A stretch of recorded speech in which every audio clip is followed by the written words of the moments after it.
Of Teti of the Sixth Dynasty.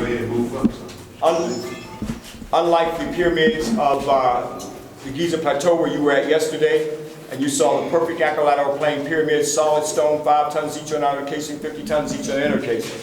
At this time, the pyramids were not built on the same level because of political instability. But now we see that the rubble, they were built on a cheaper level, but even though we see the dilapidation of Teti's pyramid, nobody can talk when I'm talking. Okay? That's also on the bus. When Mary Ra or Abdul or myself is on the mic, it's disrespectful for people to be talking because other people want to hear while other people are talking. So when the mic comes up, please give us the undivided attention. We appreciate it. And then when you're talking, see it throughout my whole course of what I was about to say here. But back to what I was saying. When you look at Teti's pyramid, and it's in the dilapidation, it's not on the same level that you saw on the Giza Plateau. And you look on the outside and you see, after seeing Khufu's pyramid, you say, oh, it's just a mound now, rubble. Well, that's how they built it on the inside because they were building using a cheaper material because of the stability at the time. And later on, invasions in the Middle Kingdom. But what we see on the inside that we don't see inside of Khufu's pyramid, here's the first time that they're writing. And the earliest language called the Medu Neter, that the Greeks called the hieroglyphics. This is long before Aramaic, this is long before Hebrew, this is long before Arabic. We see the earliest spiritual writing of salvation and resurrection.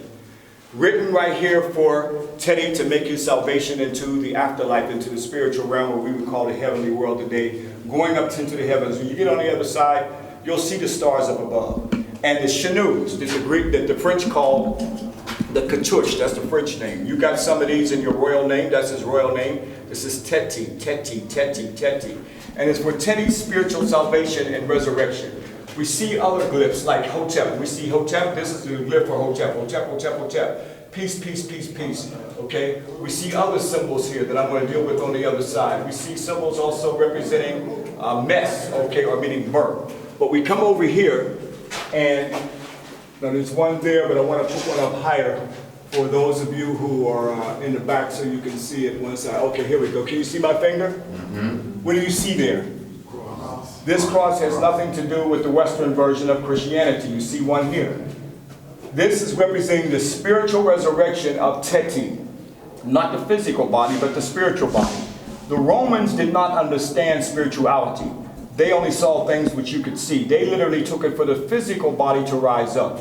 But it was the Amsu, the spiritual body, and the mummification of the body was in the form of a cross for his spiritual resurrection of the Amsu. It had nothing to do with human sacrifice and all those types of things. This is a corruption of early African spirituality. These symbols are called Neterus. Okay, Neterus or divine entities would be equivalent to like saying angels, okay, performing the one great function for the deity in the Christian and Judaic faith. So this is Neterus, okay, divine entities. Also, we see another symbol right here. Can you see it right there? What do you see right here? Arms. Huh? Arms. 2 arms up. That's called the Ka. That's the spirit. All right, for his spirit, called his Ka, to rise up. And we see some similarities of that, for instance, in the church. We raise our arms up and you get the African Holy Ghost. You start running through the church. Praise the Lord, huh? Some of you act like you don't know that.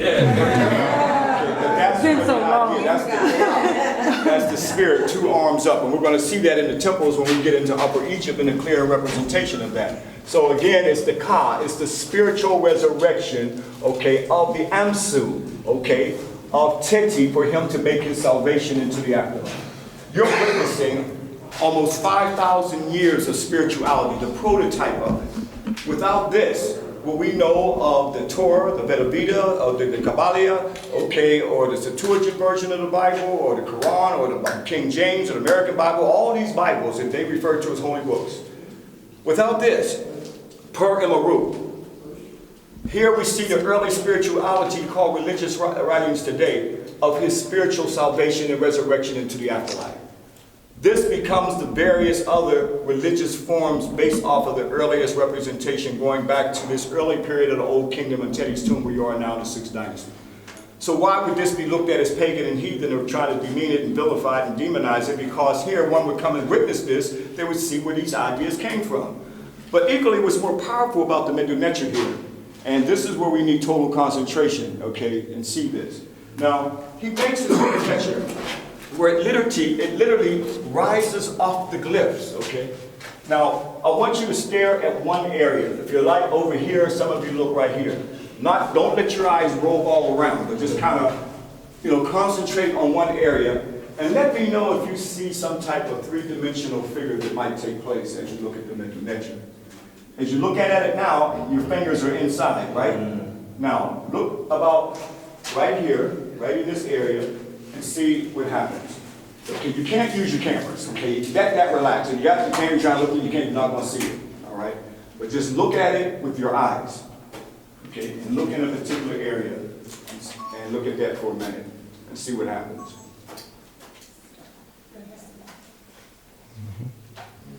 All you gotta do is stare at it for a little while, and it'll rise up out. You're right. You'll see it slowly start. Yeah. Raise your hand if you can see the three-dimensional effect. If some of you are too close, just step back a little bit. You see it right in here. Look in one space. You can't roll your eyes around. You gotta stare at it for just straight stare. Right. You'll see it. Right, don't blink. Don't blink. Wow.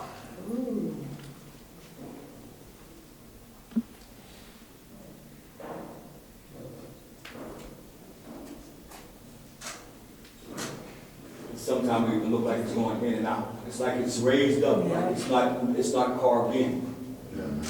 Raise your hand if you can see it. Everybody's right now. That would be like open up the Bible and the words start coming off the page. Stare at it. So that's called three-dimensional. And just recently have they gotten 3 dimensions? Is that three-dimensional images? Is that right? They did that. This is almost 4,000 years ago. I mean, I don't know, almost 5,000 years ago.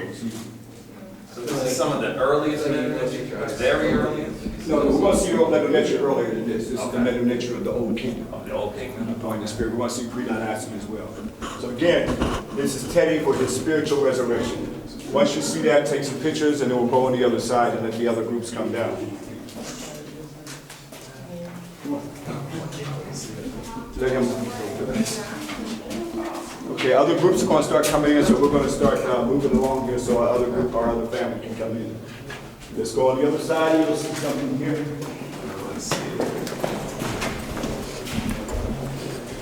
Now you can see the stars up above. In the back, you see the metaneture, his name repeatedly going across and don't stop when you come through there because you're blocking your family.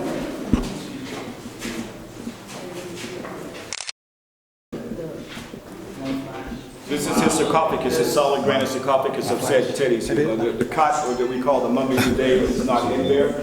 But what we want to look at is the stars up above. So our whole idea of going to heaven, this is the...